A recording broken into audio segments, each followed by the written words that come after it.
Iglesias de los Martieres, CIRIACO y PAULA, Malaga, the Church of the Martyrs St. Cyriaco and St. Paula.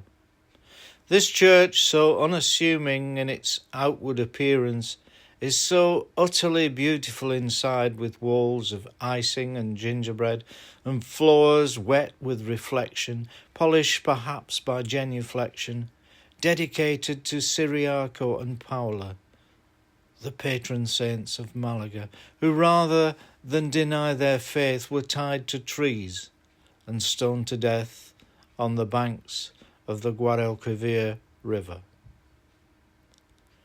I take my seat in one of the pews and gaze around at the sumptuousness, amazed at the workmanship, the skill and ingenuity of the craftsmen who created such beauty to the glory of their God. A couple of rows in front of me, a young woman scrolls through her phone for a minute or two, genuflects and crosses herself before leaving.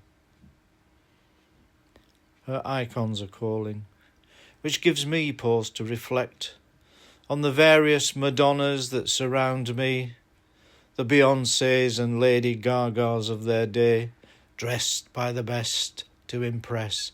They stay fixed in their cells of glitz and glam, trapped forever like the cheap dolls that clutter the souvenir shops surrounding the church.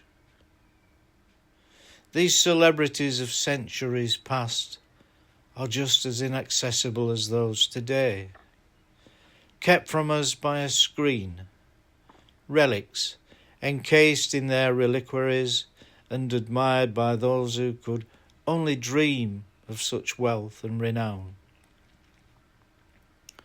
One wonders how the two martyrs, who would have had little in their possession except their faith, might have come to terms with such Roman decadence, paid for from the largesse of those with least to give in their sanctified names.